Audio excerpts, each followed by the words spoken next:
Madanje bitero umwach. Hmm?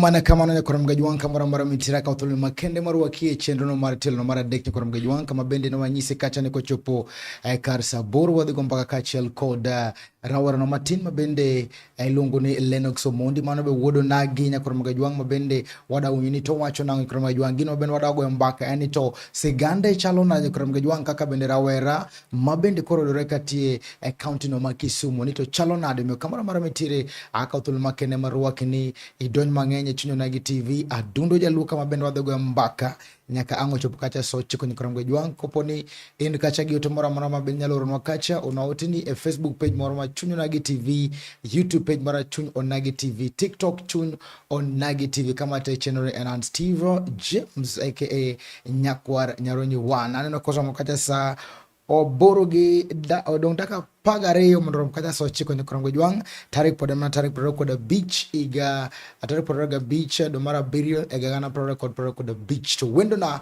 and ilongo ni Lennox Omondi kata ilongo ni Prince of the County Lennox wakati mpaka mara musito rio na Mokwongo wadogo erokamano kuom nafas ni mondo bi watwag onagi wetewa mosara were jende matindo ma nigi hamu mar dongruok kata mar neno kaka vijende gerore erokamano kabisa wagwero kamano to ineno ka town chiuna ingeni na ine jogo mabende achiel kuom jogo mabende nigi wang' mang'iyo ni county to chalo nade utimo updates every day every time kawuono tang'eyo ni rawere ma Kisumu dhi oko mor kabisa nikech kawuono wan gi welo mang'eny e town county ka moso yore ma jo siasa mane nitie osiepna ma Ruth Odinga ma women rep ma Kisumu ne nigi sherehe moro Muhoroni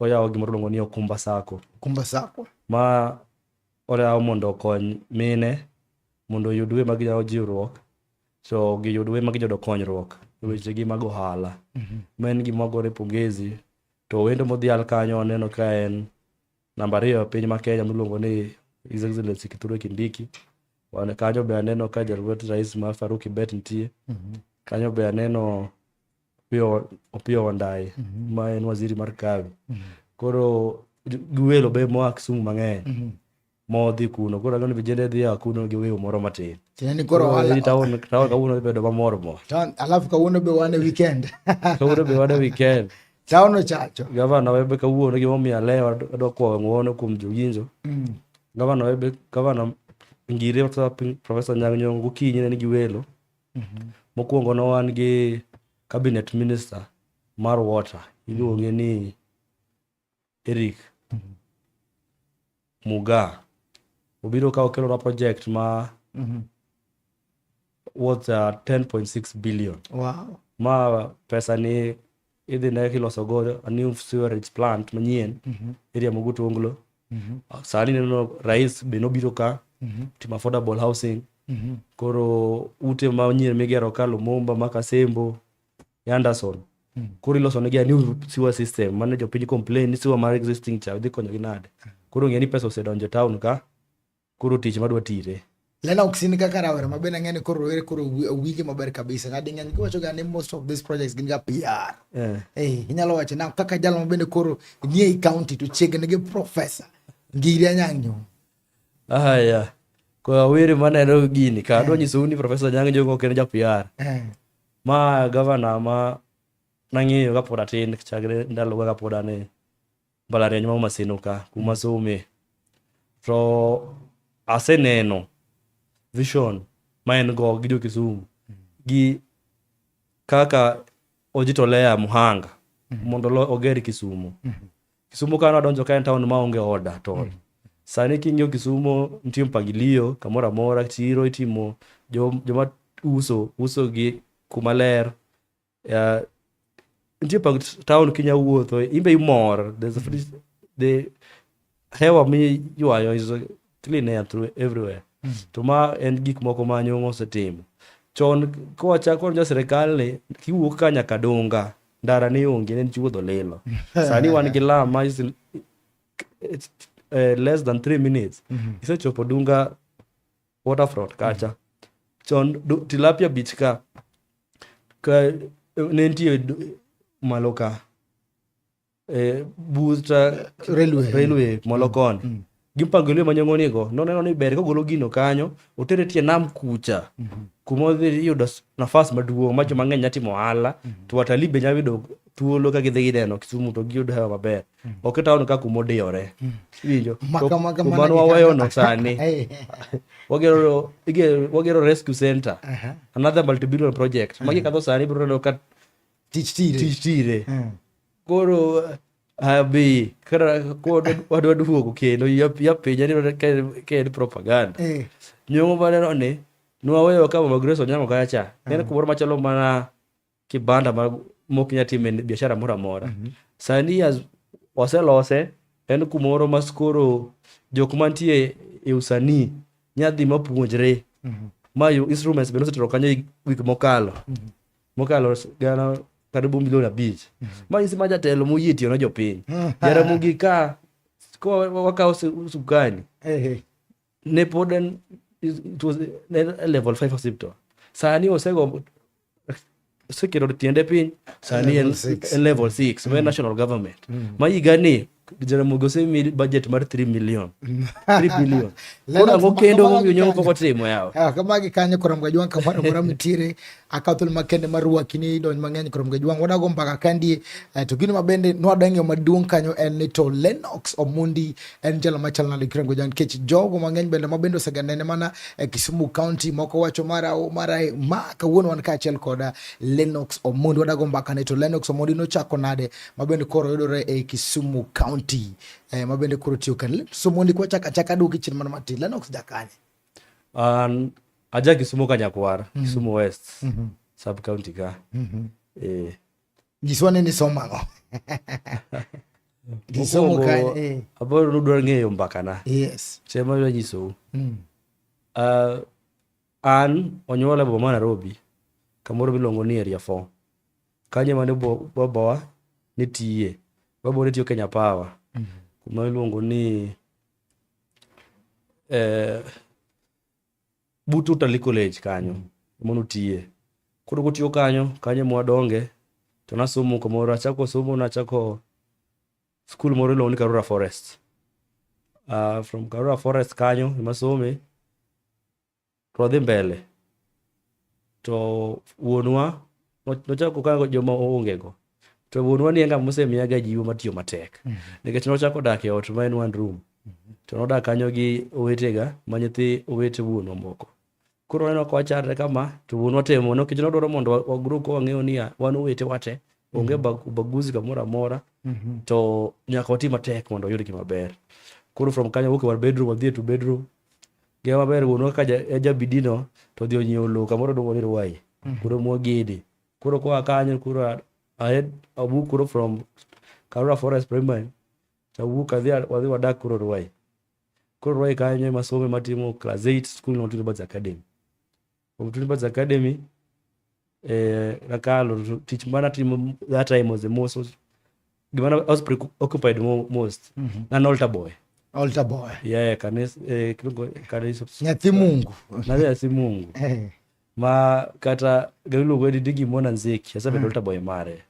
parish priest marwa ma visitation father the official altar boy makana dak kode mateo kaka class 8 kata kaka secretary koro kapok ineno parish priest nyaka ine Lennox koro gibijuono father go muno nitie kanisa nochuno osenyo bed priest koro gitiere kamoro iluongo ni St. Vincent de Paul but Lang'ata koni but Nairobi school koro kanyo nabete seminary gido matin manane kaka ochal to wuonwa onyisa ni bwana kijana in e wuoyi kende family ni weri choke bedo pa koro mano biro backslide Padre modagi.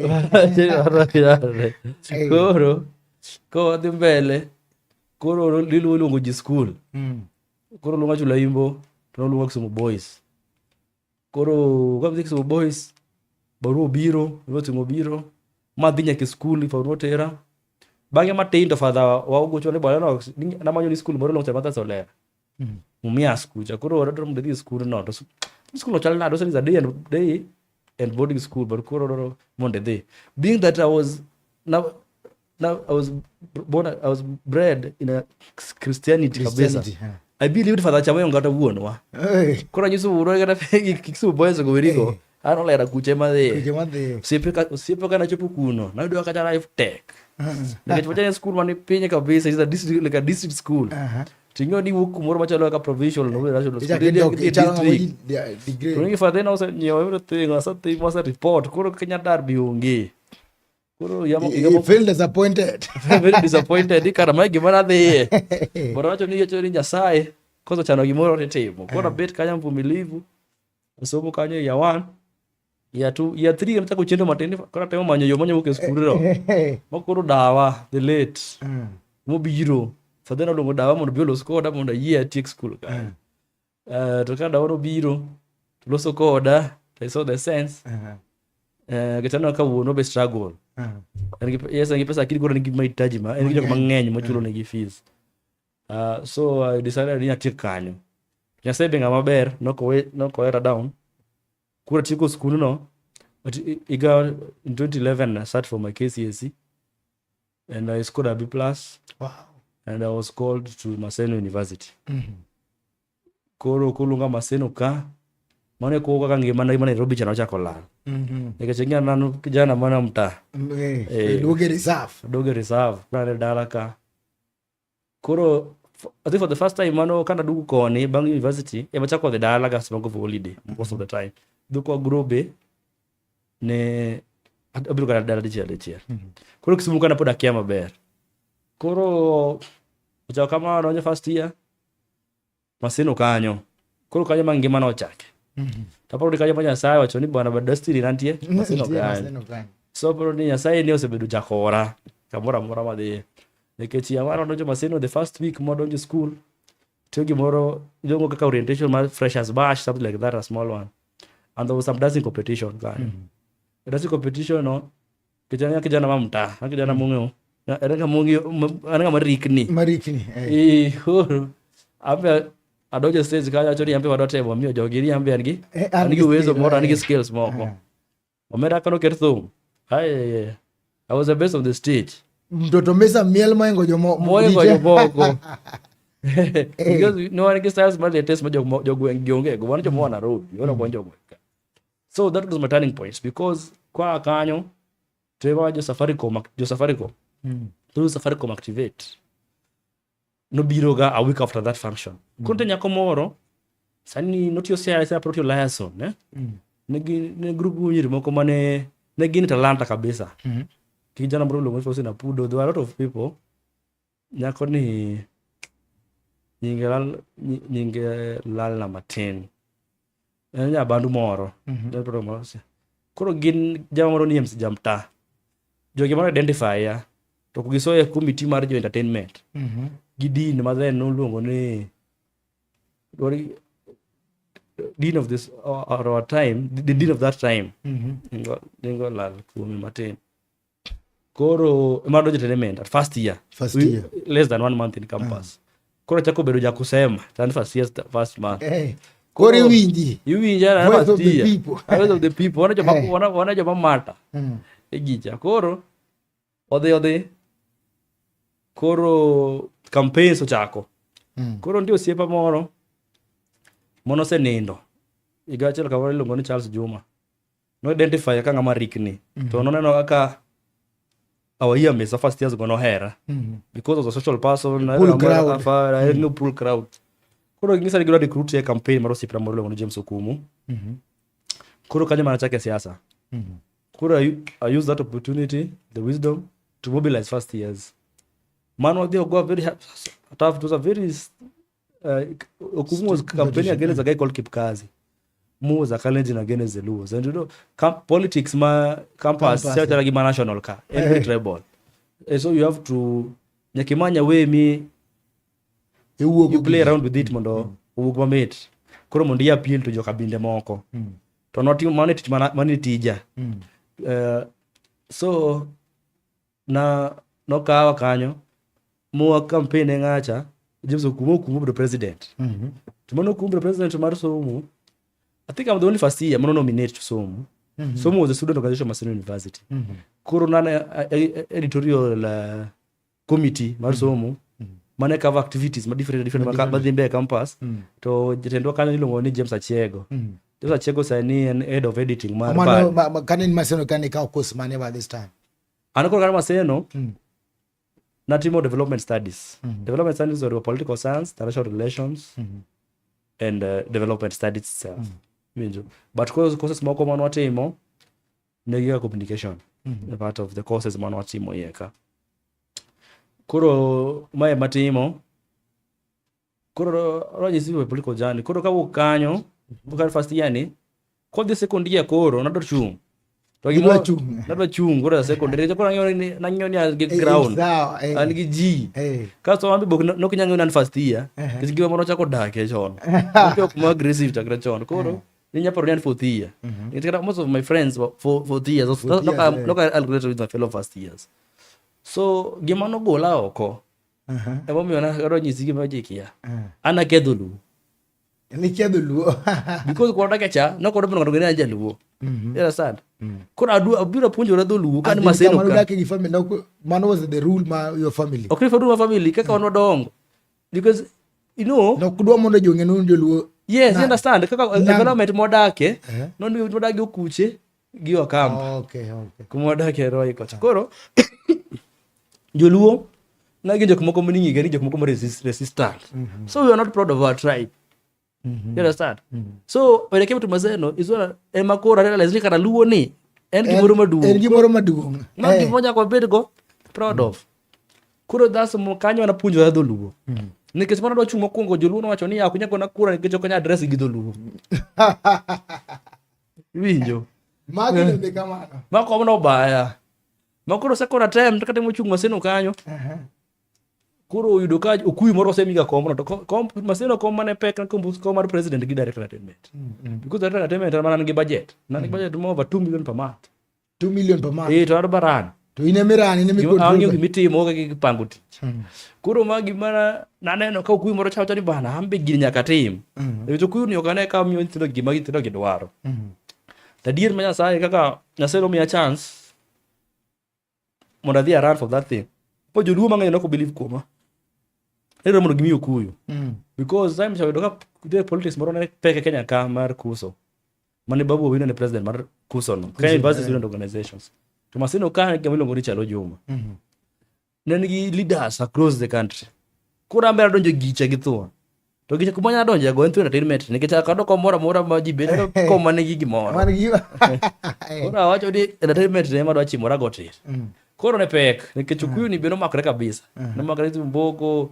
neregi guzba rubi mang'eny donge campaign ma campuses gi bende nyaka ibede go mo mari matinere kaka ni sani to onge time wacha ne pek sai no chalo ngama campaign kam jumbe pesa ni ro kanya mani campaign koro badwa nyisi an ng'at moro ma jomonya go jolo sene ngama nade an kaka nanyuala I believe in social capital ngama loso goni mano investment man ko awinji understand to ngama ywago cha mano investment man go ngama miel go cha mano investment man understand koro siepe gagi my source of strength understand Emomiyo aneno kacha ng'ato nyalo joni loso ng'ato simoko in pok understand kaka operate.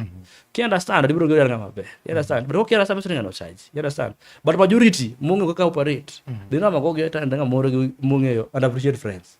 Mane momiyo nyayo kadhi kampe adhi jwago ng'ato jaga Mombasa. Owuok kadhi kampe ng'ato jaga Migori. Iwinjo? Aja dhi arus mag nyopo jieke riango. Man, that's how you invest in people. You understand? Itimo ne ng'ato gimoro ma imbe ko bet kama paro ni bwana ng'ani nochunga koda. Ante jik mang'eny mosekawo bullet for them mobedo gik moko. You understand? Kata ka risk by life kata tich. Gin jok mang'eny. Koro jogo ema ng'iyo ni ga mano go resources ga mano go. You understand? Koro mana go kibak to Maseno. Mano ro chung'ni ndi mana ngi ne tek kabisa. Babo wino ni candidate moro mano dwaro iluongo ni David Mwangi. David Mwangi ne kaka joka gishuru gi. David Mwangi was my friend, but kuna acho ni bwana adwa loko giko itimo gik moko. Gino kawo loko che pesa uchamo pesa Nairobi kendo. Ato pesa ni thinde wagi ayempa. Boyure tabiro nyisi gik mana setimo kata kamana mono bedo elected. Koro abo dhi odagi, but koro ntie osiepe ga moko maja kabinde moko away from Joluo mono believe kuma. Mana group magwa lawyer mono campaign go by that time. That besa bolo ya Fred Makosi. Koro we formed a parallel campaign. And a very strong one. Winjo. Uform opposition mapeka kabisa. Opposition no finally wakati kwa gibabu ni uko vinji. You understand? Mo adhi campaigns, mo tieko, kose tieko. Tuwa dongo chieng' yero. Oketi ni koro nagiwa ng'eyo niya, pek na ni chalade. Because I was the testometer for Chalo Juma was running for his second term. Just like not wale nyakatiwa mondo oringa kaka babu. Lakini Maseno ka ndo alijiteka kabisa. Koro ikiro di elections ba directors kiro day 1 as executive day 2. Koro day 1 no. Eme kiro pimo go ene pimo joto. Kore padhi akura. Ko dhi akura. An chuo gi dok nyagora kuno ni sidi joluo gi jogejende gi no pero when washed kabisa pok nya. Koro ad mone gi ema nang'eyo ni magi e kocha. Koro konde ko ema na concentrate. Koro boro gi mosebedo ga support system na follow. Koro jiwacho ni mone gi rango. Gisechungo do mang'eny.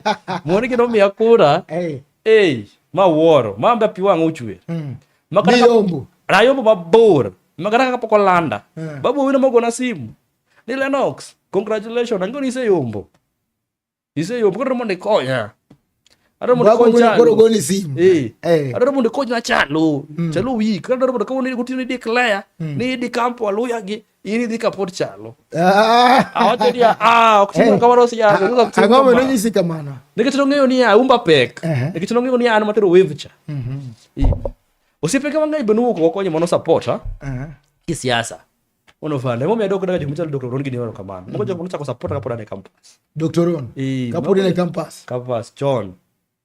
Na miluongo ni Roni Osumba. Moko jok momiyo resources. Gunia John, mago osiepe kama momiyo pesa. You understand? Kijana na molo ngolo Daniel Muita. Na nja schoolmate and the other time. He gave me money. Wapenja na manike tele mabene manu campaign no mabene koro Babu Wino na campus no ne wache bene na wachore bene ne kera inya ni ne gi goods mabende kanitemo ni bage kama to no mono tie buga ni mbaka. Koro anto gimoro chara igusiro ya boga. Ngai pa dakor gi maber. Koro ya gidis lo ne tinga gi lana se ko yodo gi be gi yot. Tada ati ne gimpaka na mondo bi school ka weche roketre. Koro kasa yobo kamano koro gono chalo simu. Mu adhi oromo kode kamoro iluongo ni Maseno Club. Ajizo ni chalo. Onge we minya yombo elections. Anota nyisi. To onge away manya dhi chu ni adi campaign. Agi adhi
ma an kuna kama secretary general to ng'amano ochamo go muma protelo to go muma en utiende amolo kana ombudsman emono miwa powers era sana mwatieko to mana tieko ko tieko tamo kama mokoro dhi dala cha koro duge bura koro mondo osiepna moro ng'ori ki Thomas Nyakach mondo bi okaw kom koro pase bura gi DVC then academics tigo noni sim ngila no somera barupe moko ka imbe nyingi tie mano riemba chalo around 26 other student leaders and people from around 24 or from Luo 2 apart Jamhuri Kwara Jerry Okende mano gin from the Luo community.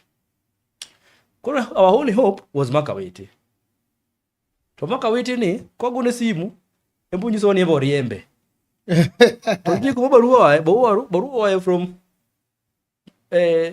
Minister of Education Jacob Kaimeny, not any other person. Don't think you are a persona non grata in any public institution. Koro maingi oni ma irenga to boro makoro oketi mo anything ngema. Ingama useless. Tichegi to itimo ne kidhi tieko school. Itieko school atiko sadi adonja for tiye mo tieko school. Koro Nyasaye ngama nade. Koro riembo bana for the first time anno ka chalo Juma. Manga muoi ma very thrilling. Piwango chwer. Oriembe school. Mono ko ma reality chako hit neji. Nikech politics. Ngima no kethre. Ogea thousand days. Ngobe me niriembo ukandi nitire gino mambene no timo marach kose what happened. Donga se goni mbaka ne leshos rokethi. Nokethi. Ogitu wani ni school ne bedo rand gi go uliga.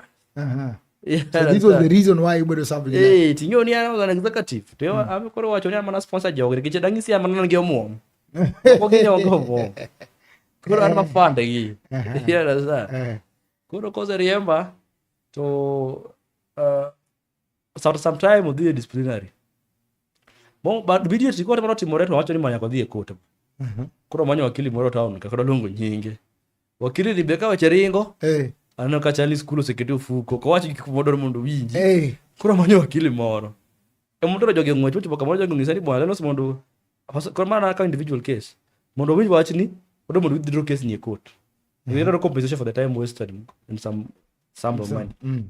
Koro ngato advisor ilongeni then security head ma school kalongo nyinge to luonga osala na oswachri ber kamaro mondo wakonyi the goal case cha mondo luongi o check case true gima wacho no na the withdraw case court because the withdraw case court to luonga disciplinary maseno ma they my proved my innocence to luonga back ma they matie kwa somo ma graduate ma gima jo mang'eny to kaneno soko somo jo mang'eny ng'iyo gari no riemba juma ng'eny kiani na tiyo gi yore ga dok matieko masomo ma graduate machieng' nyinga no graduation list mane dok ni mane kore say tere disciplinary action me mo podhe ne you dropped politics no keja ke donjo engage in politics mano siasa ko ya weyo digo de mbele gima timore Nyasaye ohera mozo ni dhano ok nyal dino na gima dwaro amano riema maseno ni tayudo tich kamoro mo Transparency International Transparency na nichulo like 70,000 to no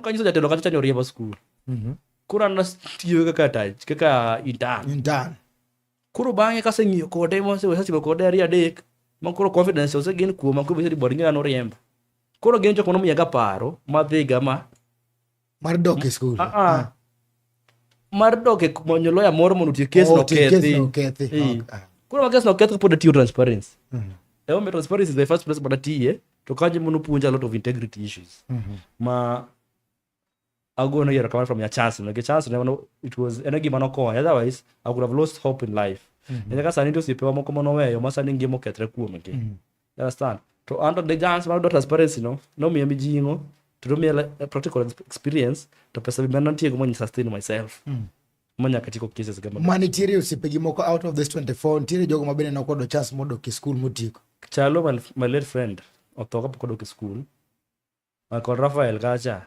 mono chomara biro konde kaskari mo wayo no dhi chung manyataka odhi chung kolwa tembe pokodo ki school ya several yeah but ndijo mono temo mondo later bangi kinya dek bangi kinya bich jo pogo bala Nyasaye time mono pangna chema na okay Ma, these your experiences, man. Magi be gik mabena timore ne most of the campus students ma at the last time they kor riembe gi school to gi lose hope in life magi turn to. Yeah, so it depends with how you manage it, you know. I know what get kapamba. So this thing I kept it secret to myself. It's only my mom monong you no riemba. Baba uno kinyiso. But then I came to know about that I was expelled. Kise do. Graduation party na. Hey. Mo siempre moro. Ema bu graduation na subiro riembo go school. Life after campus kandi kama sema kore city go graduation kandi. Erega kani guto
Omiyo aromo gi josiasa mang'eny. Actually Masisi Central Santa Saya ginde omiyo aromo gi chote. An awuotho kode kamoro amora. I was in charge of his logistics most of the time. No jomoko wacho kadi amelo ohala elo jogede. It's okay because kanye mana ane to gi jogi. Taloso gi jopiny. Ni bwana wan gi leader maber. To literally ogeno no go chance no because that guy had really good plans with the people of Kisumu Central. Most of the people in the art and the young people. Koro ene mono miyo ji ong'eya Kisumu ka. Koro bang' mano watimo nomination mare to nokodhi kaka nwadwaro, nadok dala ne litna kabisa. Koro bang' wik moro achiel to gona simu jok mawakia gisa ni warom kamoro giwil gi mkahawa cha to romo gi osiepna moro luongo ni Nick Bigot sani nyaka osiepna nyaka sani moro luongo ni Wycliffe Miongi.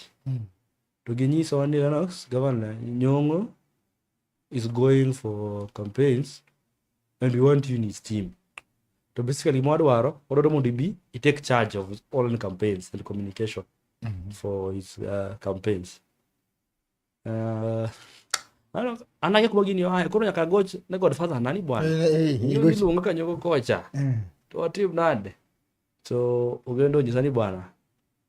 I give you my blessings. Apenjo jokani Nyong'o ng'ana olungu nade otumo iri. Niya Nyong'o oro nyaka mami mondo wamanyi. To nyaka mami moro wairi. Sasa nyisi nyaka mami ago erokamano for believing in me and entrusting certain people to come and identify me. So kanyo imane omiya chance to nyisa ni mondo amany jok moko monyalo tiyogo. By that time koda paro yore manya tiyogo. So to sibara mo ni bato. Adire mono tiye. Nakitama manyanga mong'eyo editing. Na hiyo ne anang'eyo ndiko, tang'eyo script everything. I don't put idea. Kwa ndo kama manyanga editing, videos. Biskoro ndo kete campaign chobe kisasa. Koro sema bado nongisani kama manya konyago. Kero siepra mlongo ni Mandela. Okore. Koro radhi aloso gi Mandela, to Mandela oyie. Koro dhi secretariat. Kodhi kuro, oyudo ka nitie jok moko mane nitie mbele ne kam class e kampa. E maran ga kanyo. Koro jogi kendo kanyo bedo matek mok wanyal teko. Bada paro ni Nyasaye nomiyowa teko. We overcame problem kaka gi Mandela. Mo deliver. Eyo. Kino ka campaign mag Nyong'o was going online digital campaign, branding and everything. It was my work with Mandela. Wow. Yeah. Emo mi mane Nyong'o ka usukani kata mono lande. Mono dhi suffer moko kumane nitie nojo ni recognize tich mano watimone. Because you saw it and call us by names up to date. He's proud of it. In any day in my life, I'll never talk anything bad against Nyong'o. It's mano ng'ama momako lweta nyaka kuma chopeni. pod bedo kude nyaka e second term. Nyaka second term sani pod an kode to pod an e office to an maran communication e put. Yeah. So an bang'eyo paro ma go Kisumu gi kumo dwaro mondo Kisumu chopi kumo wae. Koro ng'at moro manyawacho story no mamit. Moyo ng'ama mosewuok kode through the trenches. But let me ask you.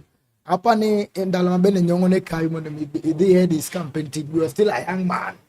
Tiwacho ni maybe Nyong'o and Professor Nyong'o maybe now actually no could believe into the young people, but we are seeing Kanu Kawi. What can you say about that? Okay, for Nyong'o, the Professor Nyong'o, and giving chance to the young people. What do you see? Nyong'o believes in the young people. Yo tunia serikal no gimoro maduong'. Serikal jok mantie ng'eny. Winjo. He as a person who believes in the young people.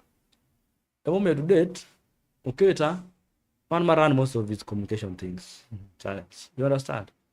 To date, until see probably Rabbi Kaan, Milungo near deal, and last or Nairobi, young mommy teach. Understand? To date, one give young people officers like Machala Bovins. These are young people. You understand? Sani also coordinate the new public service board. The CEO is less than 35 years. You understand? Nyong'o believes in young people. So when you believe in young people. But the boss himself, believes in the young people. Many day, I'll never doubt his support.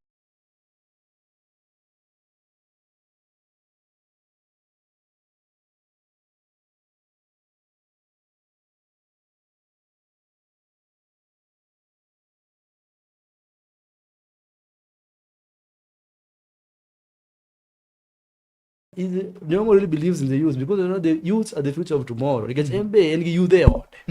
Koro kaka oikombo ko otimo na nyithinde ka. Otimo na nyithinde jok moko. So kato kiki si Nyong'o does not believe in the youth. Nonga mari yambo ka pesa. Makemana kanyo kor magjuang.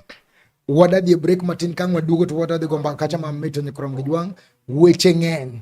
Siwacho ni sai matin keto mana kanyo wada di break matin kang wadugo rodhi somo kacha ote mari ni kor magjuang. Ponono ni nigi penjo mora motenore kaachiel kod sigana mabende Lennox omiwano kanyo motenore kaachiel kod penjo moro amora mabende within the Kisumu County kacha kor magjuang wan kende gi Lennox bende nyalo duoko no penjo achiel ariyo adek kok kamano keto mana kanyo waduogo bang' sama choko mpota chino ni Enan Steve James nyakwanyaro nyawa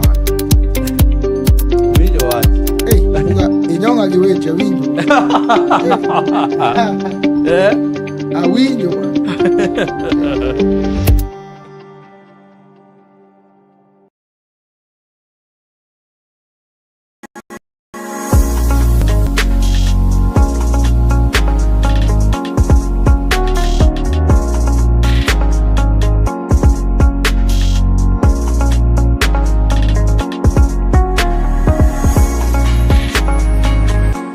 Unlike many companies in the market, Dashbell Protection Systems does not just sell you security services and products. We work with our clients to understand their unique risks and challenges and tailor solutions that are effective and cost efficient. Dashbell Protection Systems is a security solutions provider based in Kenya. It was founded in 2010, and over the years, we have been safeguarding people, assets, and properties with our exceptional services, ensuring customer satisfaction. At Dashbell, we specialize in providing comprehensive and integrated security solutions for both residential and commercial clients. We provide a wide range of services, including manned guarding, CCTV surveillance, access control systems, and alarm systems, amongst other security solutions. Whether you're a small business, a large corporation, or a homeowner, our solutions are designed to fit your specific needs. We are located in Kisumu, Mombasa, Nanyuki, and our headquarters in Nairobi. Dashbell Protection Systems, your security is our pledge.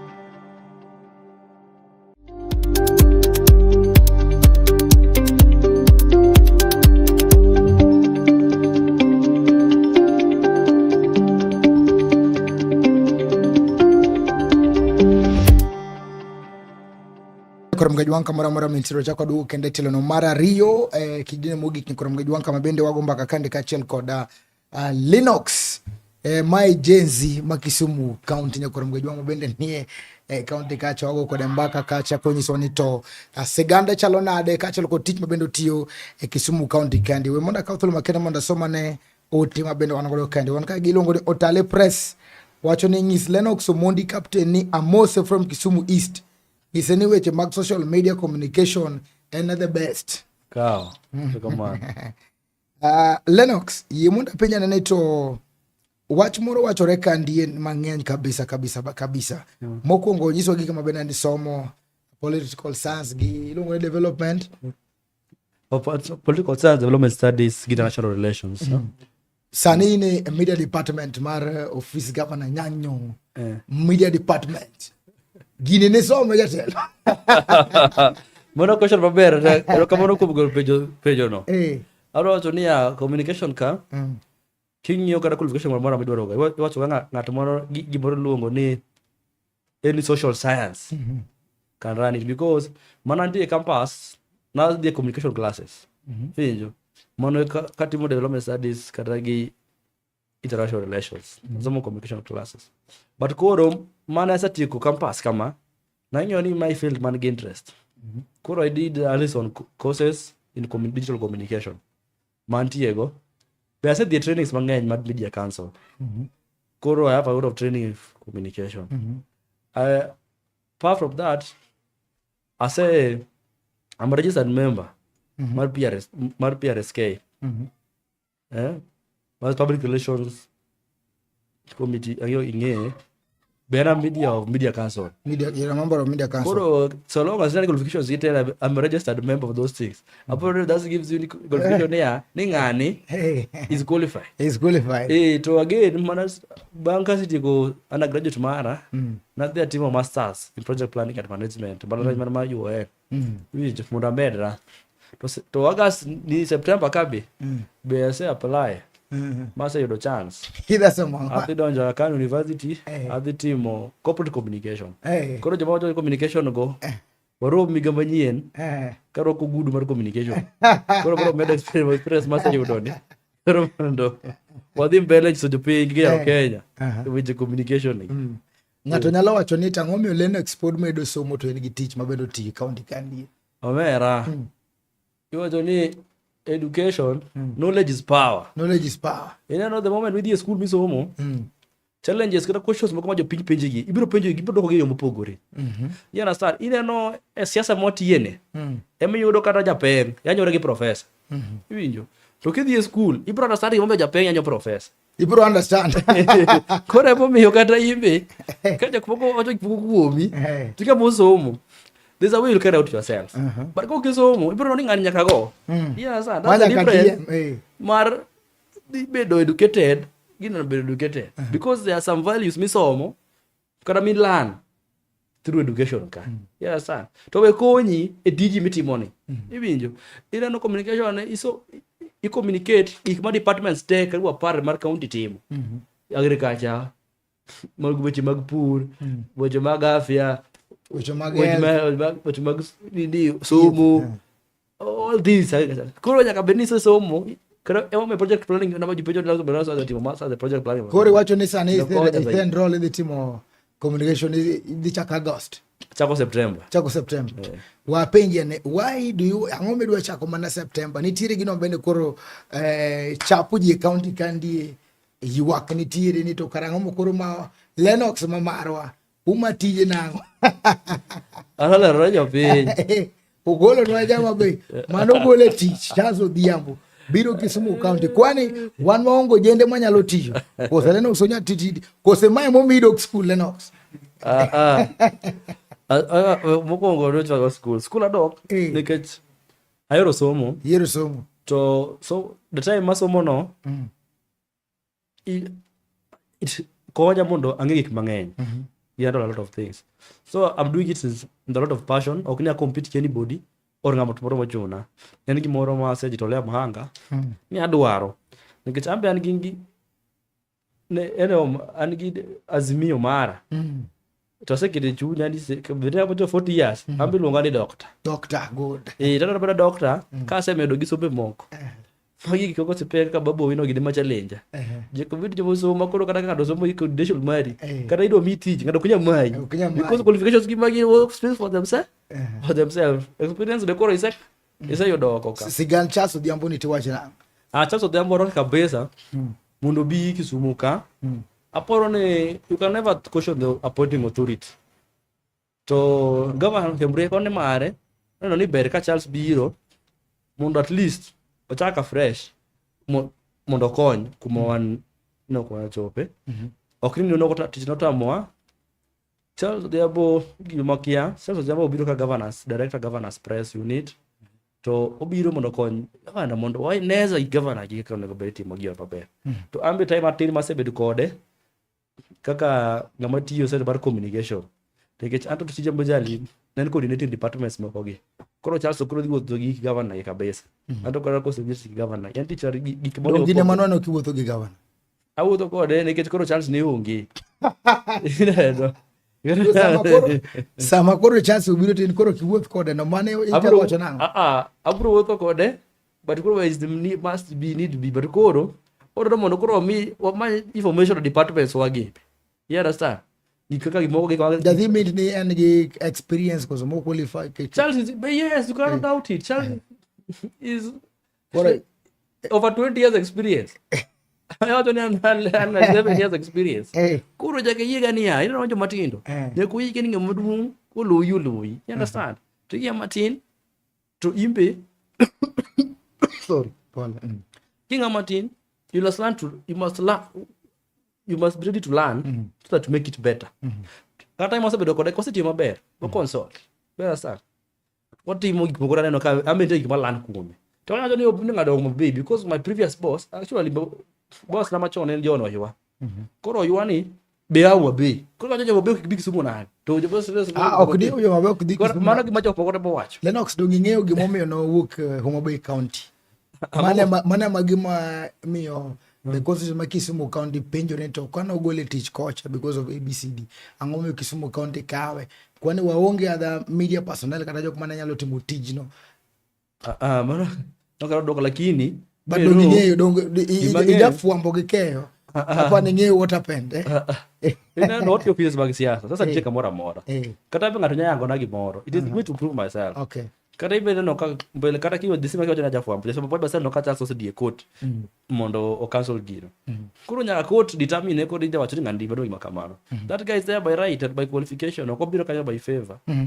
kuro Charles uti koro nisaje Kisumu County lene gi kanyo maber kabisa bwana ko ana ko no mondo uwe lony mang'eny man nono gi support kata ngata kan kama ngato tie support reuru kaka amba jalo kini gi wala moro moro support awore mondo support kuma tie yambe weche mang'eny to mbele Nyasaye mung'eyo ka wadhi kotieko Lennox injal mabende koro seti matek kabisa kendo ano ka loyalty mari maber loyalty mari is very good nikech kake chako to tiyo matek kabisa ero ni kuongi penjo boss ni mokwongo ne to bende anyalo donjo kone mumi kachane yes you can just do this one day 2027 mabende wadhi kacho cha Anyang' Nyong'o ngire Anyang' Nyong'o koro is exiting county manyo boss mare mabende koro nyalo di mbele gi maono mar governor lero no kama maber kabisa ni ngire professor Anyang' Nyong'o setimo tich maber kabisa is having youth at art loso gik maber kabisa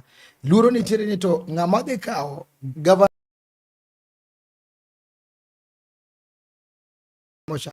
ka entiere Lennox ine county ugo mbaka ukuodho ng'a mano koro donyo ni ya governor wacho ni ya odog higni adi ariyo en gi tich mang'eny ma pod otimo iwinjo koro wati higni ariyo modongo wuotine jo Kisumu kochopo taw mar siasa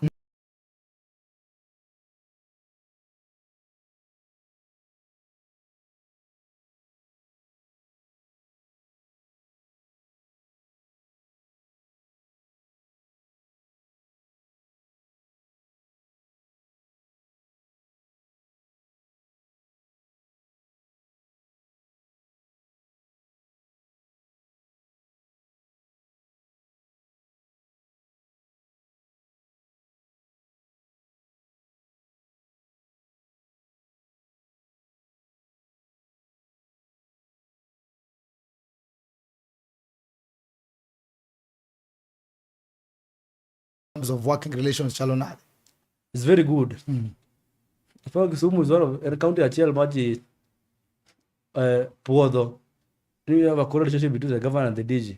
The governor wabe or DG presided or presided Kodemanga, which means that he entrusts the DG with those responsibilities.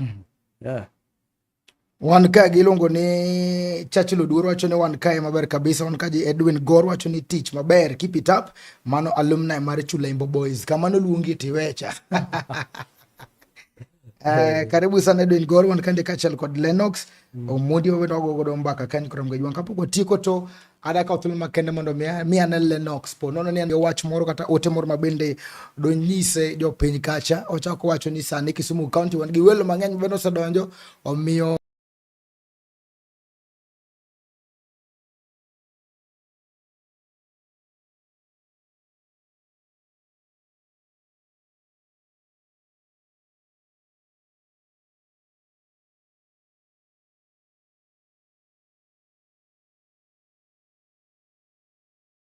Living Professor Nyong'o mumiye tam mar ariyo mondo tinu. Gavana lek mane ko mar Kisumu no pod en go to pod otiyo matek mondo otimiza gik mono onyiso no bro timonu. Koro moya dro kuomu en mano miye support. Kuwinjo no nyiso ni wa, for example, kawuono no an gi issue moro mar CS mar water. No biro ka do kelo dongruok kamoro lungu ni Otonglo gido gero new sewer line. Tiwinjo ni jopiny makanyo dagi dio ger gima chal kamano. Koro mago gik moko modoro mondo joko jopiny. Beduru jok moko man gi utu gima rasara boli de maendeleo okiriembi maendeleo. Nikech koro kanyo tije mondo beni miyo ji kanyo ntie pesa mondo ridong kanyo makonyo ekonomi mar Otonglo kanyo. Koro ne wabedo jok moko mawinjo wach to waneno ber mar gibono kimoro amora wago siasa. Lit na kaneno ni Kibuye ka gavana wa dwaro mondo ger ultra modern market. Chuma wacho gik mogora agora to ger wang do gero du to jok moko por go siasa. Wendi uru space mondo une koko ger. Nikech obe osemiere muhanga mondo nyocha kano wan gi jok moko from the Department of State Department of Urban Housing. A department no jogo no biro mo wacho ni gidwa gero Kibuye to giye chago next year. To be honest, gavana poko wuok. O hand over the first phase. Dakongo mi uru nafas no mondo tim gigo. Mondo ko wuok ubro jaje gik mono nyiso ka ne gin PR ko seri gik ma uneno jokoma. Kwe bowe area wa Kisumu ka wago no pungezi mokwongo nikech mandamano bo kelo town waka. Wago gik bakelo development korwa kod. Sadi Kisumu wan gi wanno ka ji mang'eny chako timo wala tie nam. Ma gik mabiro kelo dongruok ka kabisa. Gik ma gavana plus ma gavana nigo wa support mondo leka mare ochop kare mondo for the benefit of the Kisumu duto. Hero kama. 2 term 1 term. Moro siasa patek. I'm worried mondo Jacobo me what direction. Mana kama yuko ramgaji wanga Othulma Makende magoniro kama maduonga inya kuom kete mana e chuny Onagi TV adundo jaluo nya ramgaji wang in mabendiro no aute in wikandi goro kama maduonga inya e jalo mabende ne okete chakre no chakre nyaka sani agoni ero kama maduonga inya medikete mande chuny Onagi TV nya ramgaji wang kendo wa medongra kamora chiel ponono ne ngi wach mora morato inya loro no bende en namba mabende ringo e screen mare kanyo ramgaji wang ka agoniro kama maduonga inya mana wan gode studio ne en Omundi Lennox. Kata mana the Prince of Kisumu County nya ramgaji wang winjo kaka uwe maber kabisa ka chiel kodero kamano ne director mara mamiyo weche gichopo ne chiel kachiel Nelson Mandela Okore kama ita cheno ne na Steve James nya kwa nyoronyi wan oritu masani nya kangoro mkanyo cheng wok tich. Thank you so much.